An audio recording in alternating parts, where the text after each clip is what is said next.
Église Shalom, voilà, j'ai béni Dieu pour l'opportunité que le pasteur me donne de rendre ces témoignages publics. C'est vrai que j'ai témoigné avant-hier par téléphone. Voilà, aujourd'hui je n'étais pas préparé, mais bon, que l'Esprit m'aide à bien témoigner.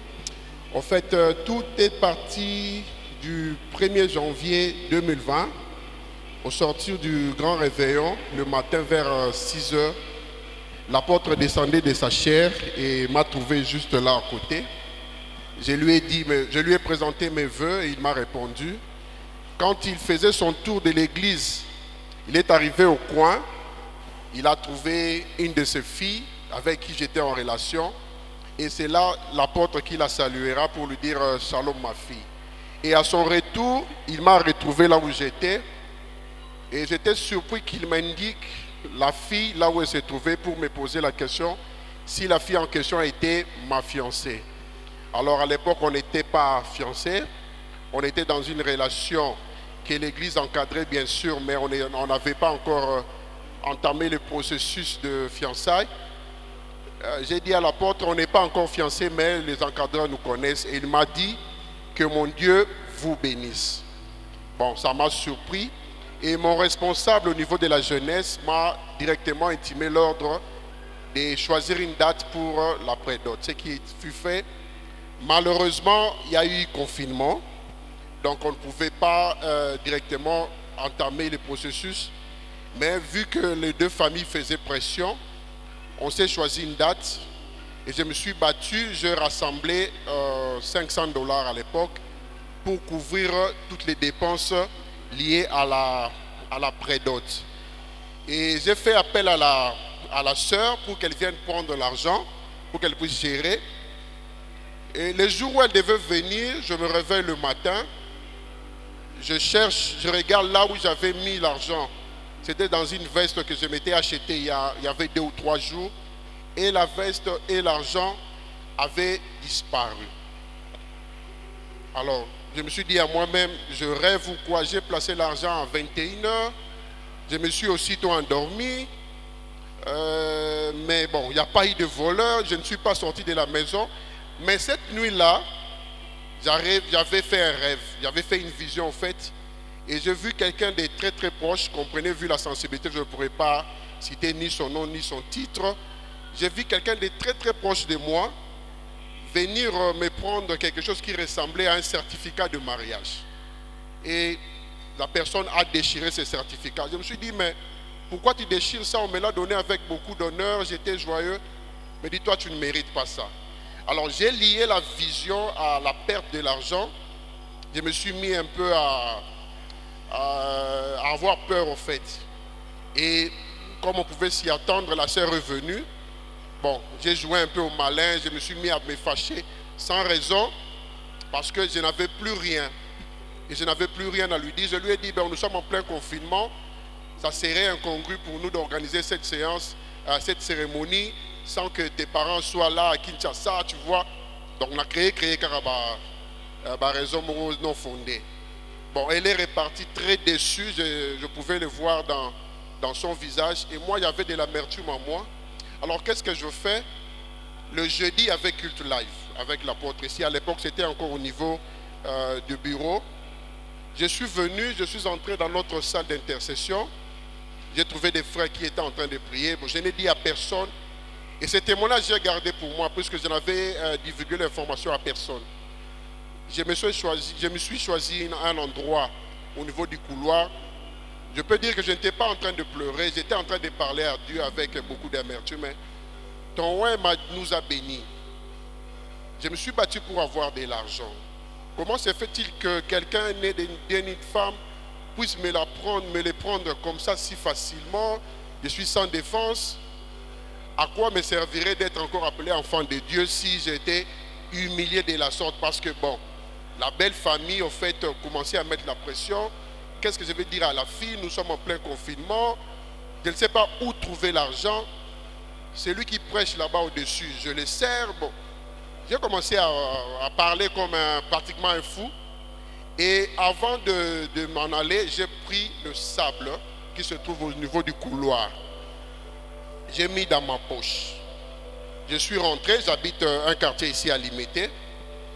Quand j'arrive à la maison, bon, j'étais toujours tourmenté. J'ai pris de ce sable-là, j'ai aspergé partout, hein, au salon et dans la chambre, partout, en fait, dans mon espace, voilà. Et la même nuit avant de dormir, je ne pouvais même pas prier. J'ai dit, bon, Seigneur, la fille va me rappeler pour venir prendre l'argent. Je ne sais plus donner des raisons. J'ai besoin d'avoir de l'argent. Je me suis endormi et la nuit, je fais une nouvelle vision. Cette fois-là, ce n'était plus la même personne, mais c'était l'homme de Dieu qui m'apparaîtra.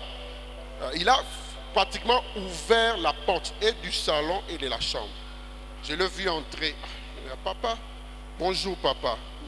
Il m'a souri et il m'a appelé par mon prénom. Dadou, ça va? Avec un très joli sourire. Je ne pouvais pas répondre, je regardais, je me dis, mais ça ne va pas. Il me dit, bon, je n'ai pas assez de temps à passer ici. Je suis venu te remettre quelque chose. Il a sorti une enveloppe et il me l'a remis. Bon. Dans le songe, j'étais habillé en pantalon jeans. Je pris l'enveloppe sans vérifier le contenu. Je mis dans ma poche. Et je me suis endormi.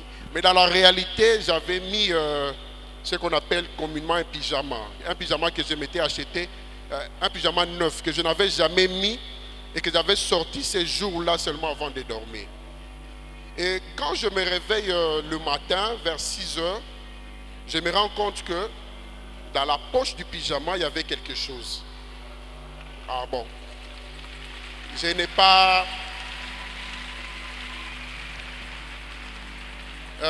pas fait attention. Je suis allé me soulager, je suis rentré. Mais quelque chose me demandait de vérifier ce que j'avais vu. Ils avaient même perdu de vue la vision que j'avais fait le soir, la nuit. Alors j'ai mis la main dans ma poche, j'ai sorti, je vois une enveloppe. Là, tiens.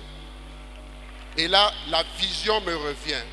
Dès que j'ouvre l'enveloppe, je vois des billets tout neufs de 50 $, 10 billets, 500 $.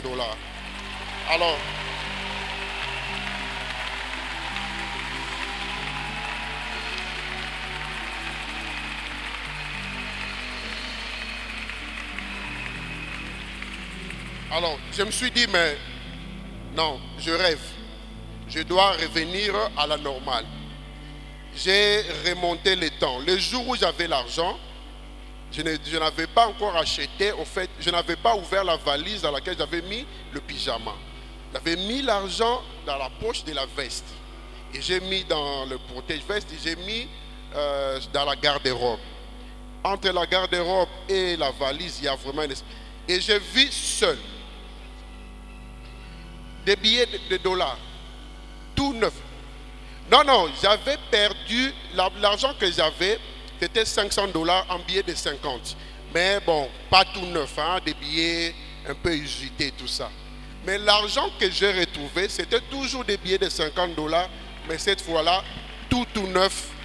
Et bon, je n'ai raconté à personne, je me suis dit, bon, est-ce que les gens vont me croire? Parce que là, la sœur déjà, bon, elle devait venir, comprenez un peu celle qui attend qu'on puisse la fiancer. Quand elle est revenue, bon, j'étais calme, je lui ai remis ce qu'il fallait que je lui remette. Et je n'ai jamais cru en ce Dieu comme ce jour-là, en tout cas. Et depuis ce jour-là, je me suis dit, il était le Dieu qui m'a sorti de la vie de la dissolution. Il est le Dieu qui m'a redonné ce que j'avais perdu, alors qu'il soit mon Dieu éternellement. Voilà. Merci.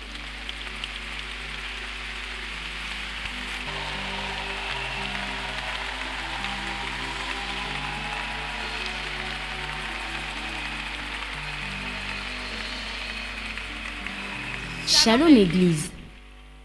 Je viens rendre grâce au Dieu de l'apôtre Mutombo pour tout ce qu'il a accompli dans ma vie. Hier, pendant que l'apôtre faisait le service à l'entrée de l'église, j'étais juste à côté. Et pendant qu'il faisait la ronde, je ne cessais de répéter ces mots au fond de moi, en disant « Seigneur, malgré ce grand nombre de personnes ici présentes, il serait impossible que ton roi nous impose tous les mains, mais je veux juste que son onction me localise. et j'avais mes mains levées. Je déclarais en disant, toutes ces monstres du diable qui se trouvent en moi et même dans le corps de mes enfants, qu'elles sortent. Après le culte, en rentrant à la maison, sous ma couche, je verrai en songe l'apôtre Mutombo venir sur notre avenue. Il était juste de passage et je l'ai salué. En entrant à la maison, j'ai encore vu l'apôtre Mutombo au salon. J'ai saisi la main de mon mari et tous deux, nous nous sommes agenouillés. Et je commençais à répéter les mots qu'avait dit le Père pendant le culte, que plusieurs ont ouvert des portes et le diable est entré en vous.